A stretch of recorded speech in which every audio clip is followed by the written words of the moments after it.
नमस्कार दोस्तों, VK knowledge electrical में आप सभी का स्वागत है। टेक्निकल हेल्पर दोस्तों एग्ज़ाम मेंस का 27 अगस्त 2022 को जिन 5 केंद्रों पर पोस्टपोन्ड हुआ था, कैंसिल हुआ था, वो अब 5 सितंबर को दोबारा होने जा रहा है। जी हाँ दोस्तों, यदि आपका एग्ज़ाम कैंसिल हुआ है तो आपकी एक परीक्षा फिर से होने जा रही है 5 सितंबर 2022 को। आज न्यूज़पेपर में आ गया है। जब तक शाम को ये आपको वीडियो मिलेगा, हो सकता है कि तब तक ऑफिशियल अनाउंसमेंट भी हो जाए और वेबसाइट पर भी अपलोड हो जाए। बात यह है कि जिन 5 सेंटर पर पेपर कैंसिल हुआ, वहाँ किस किस का एग्ज़ाम दोबारा होगा, जिन बच्चों का एग्ज़ाम दोबारा हो रहा है उनको क्या सावधानी रखनी है। 27 अगस्त 2022 को जो घटना घटित हुई, विशेष तौर से इन 5 सेंटर्स पर जो घटनाएं घटित हुई, जो भी इंसिडेंट्स हमारे सामने आए, वो अब रिपीट ना हो, इसमें स्टूडेंट्स भी थोड़े से अलर्ट रहें तो संभावना है कि वो रिपीट नहीं होगा। आपको क्या सावधानी रखनी है ताकि आपके पेपर में आपको कोई समस्या ना आए, हम इस वीडियो में आपके साथ चर्चा कर रहे हैं। कंप्लीट इस वीडियो को आप लास्ट तक ज़रूर देखना, अपने दोस्तों को फॉरवर्ड कीजिए ताकि जिनका एग्ज़ाम नहीं हुआ वो भी इसे देख सकें, इस शेड्यूल को अपना सकें, ये सावधानियां रख सकें। क्योंकि दोस्तों सीधी सी बात है, भर्ती परीक्षा का मामला है, नौकरी का सवाल है। हर बच्चा चाहता है कि मुझे नौकरी मिले, हर बच्चा चाहता है कि मेरा सिलेक्शन हो। देखो, सब सुविधाओं के अनुसार चलते हैं और ऑप्शंस जब मिलते हैं तो ऑप्शन का फ़ायदा लेना हर कोई चाहता है, चाहे आप हो या कोई और। आप अपने आप को उस जगह रख कर देखिए कि आपको यदि ये चीज़ें पहले से पता हो जाए तो क्या आप इन पर सावधानियां नहीं रखेंगे। जब 27 अगस्त को पेपर होना था तो उससे पहले भी मैंने एक वीडियो बनाया और मैंने कहा था कि आपको पेपर में ये सावधानियां रखनी है, तो उस दिन भी हमने बताया था।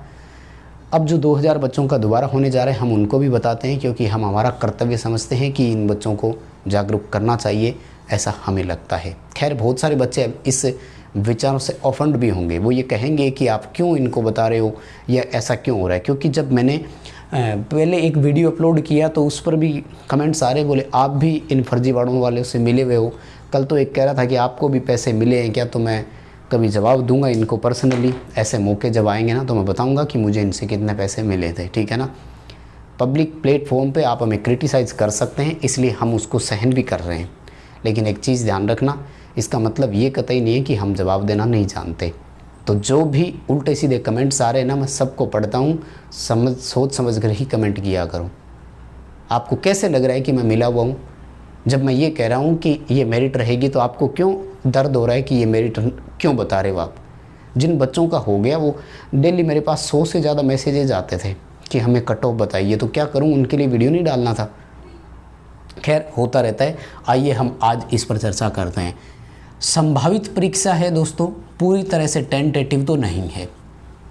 5 सितंबर 2022 technical helper 3rd main exam की मैं बात कर रहा हूँ। पोस्ट का नाम है 3rd, ठीक है।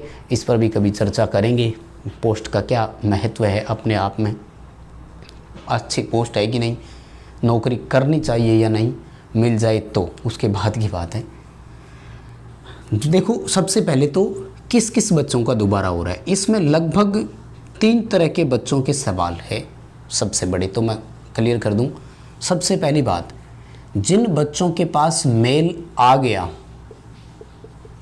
जिन बच्चों को मेल प्राप्त हो गया, उनका तो कन्फर्म है 100% पेपर होगा।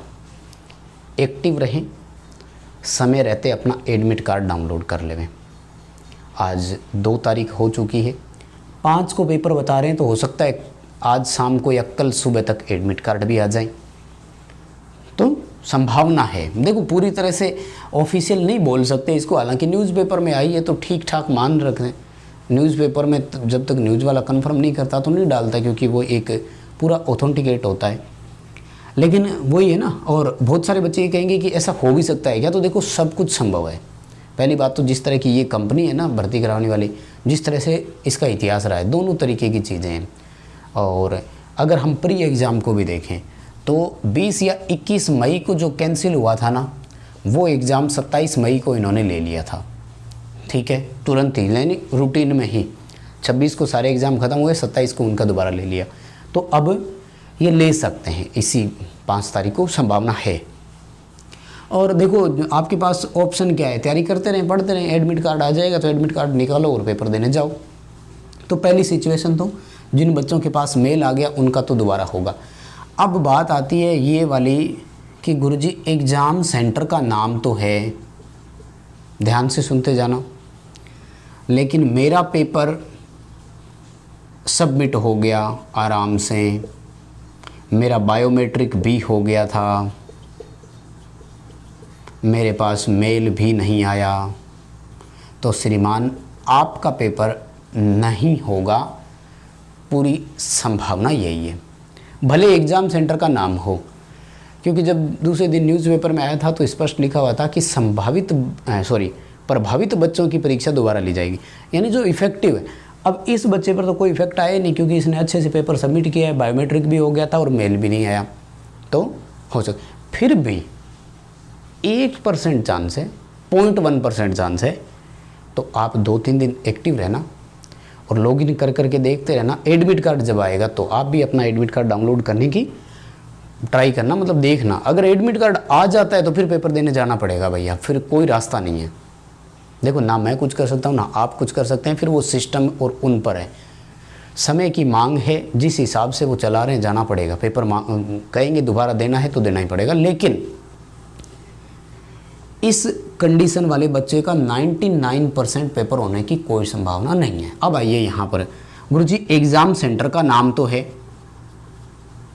ठीक है, सेंटर का नाम है, मेल नहीं आया, पेपर भी नहीं हुआ था,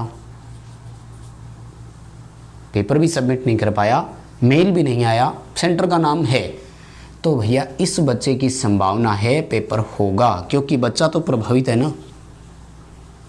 पेपर तो बच्चे का हुआ ही नहीं, इफेक्टिव कैंडिडेट की तो श्रेणी में आएगा कि नहीं, प्रभावित बच्चा है कि नहीं है। अब आ जाते हैं नंबर 4 पर, सेंटर का नाम है जी, पेपर सबमिट हो गया था जी, लेकिन बायोमेट्रिक नहीं हुआ या आधा अधूरा हुआ, तो भैया आपका भी पेपर नहीं होगा, चिंता मत करना। क्योंकि बायोमेट्रिक सिर्फ एक प्रूफ के लिए था कि कोई डम्मी स्टूडेंट तो नहीं बैठाया गया, या जो बच्चे अंदर गए थे वही बच्चे बाहर निकल कर आए हैं क्या। बायोमेट्रिक सिर्फ क्रॉस मैच के लिए था। बहुत सारे सेंटर जिन पर प्रॉपर परीक्षा हुई थी उनमें अंदर जाते टाइम भी बायोमेट्रिक हुआ, बाहर आते टाइम भी बायोमेट्रिक हुआ, क्रॉस मैच करवाया कि इनकी जगह कोई दूसरा बच्चा तो नहीं बैठ गया था। यदि पेपर सबमिट हो गया, बायोमेट्रिक नहीं हुआ था और मेल भी नहीं आया हो, मान लो, है ना, तो फिर पेपर आपका नहीं होगा, चिंता ना करें, कोई दिक्कत नहीं है। अब बात आती है गुरुजी सेंटर का नाम भी है, अधूरा पेपर सबमिट हुआ तो आपका भी दोबारा हो सकता है, पूरी तरह से संभावना है। किन किन बच्चों का होगा, ये 4-5 सवाल मेरे दिमाग में भी थे। मैंने हेल्पलाइन पर बात करने की कोशिश की, बहुत बार मैंने कॉल करी अगेन एंड अगेन, 3 अलग अलग नंबर्स दिए हुए थे, उन पर भी 1 स्विच ऑफ आया, 2 पर नो रिप्लाई या नो आंसर आया, कॉल अटेंड नहीं करी। तो मैंने पूरा प्रयास किया आप तक एग्जैक्ट रिपोर्ट पहुंचाने का। ये मेरा एनालिसिस है, किस आधार पर पेपर होगा या नहीं होगा। अब आइए कि आपको करना क्या है गुरु, आपको भी तो असुविधाओं से बचना है। असुविधा से बचने के लिए पहली चीज़ ये है कि वो 10 से 11 बजे बुलाएंगे आपको।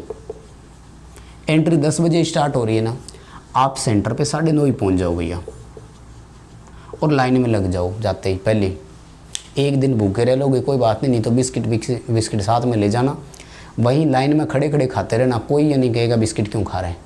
और एक दिन कोई शर्म नहीं करनी, ठीक है ना, खड़े खड़े बिस्किट खा रहे हैं, कोई शर्म नहीं होती है इसमें।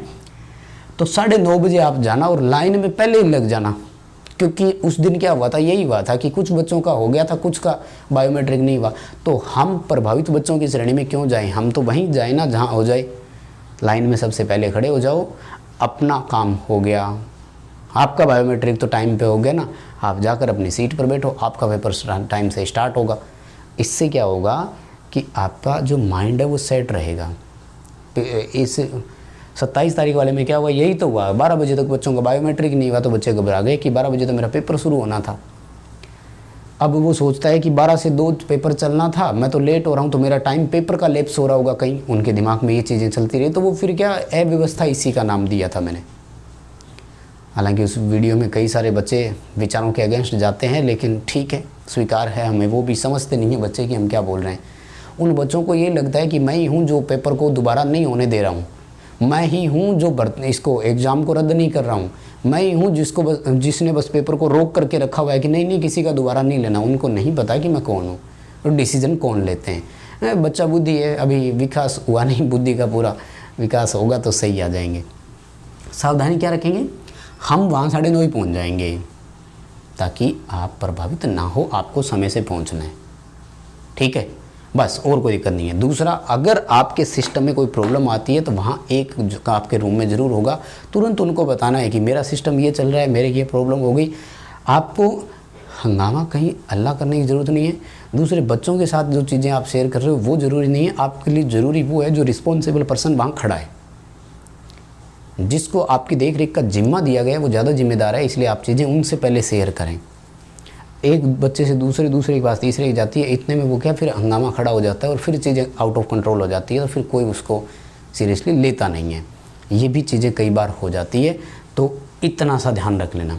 समय अभाव है, पेपर सही तरीके से करना, क्योंकि 120 मिनट में 150 प्रश्न आपको हल करने हैं, इसलिए सावधानी रखनी है, लापरवाही नहीं करनी है, ठीक है ना। तो यही जानकारी थी ज़रूरी जो आपके साथ शेयर की है। सहमत हो जाओ बातों से, पसंद आ जाए चीज़ें तो वीडियो लाइक कर दो, अपने दोस्तों को फॉरवर्ड ज़रूर कर देना। चैनल से पहली बार जुड़े हैं तो सब्सक्राइब कर लेना। बहुत धन्यवाद।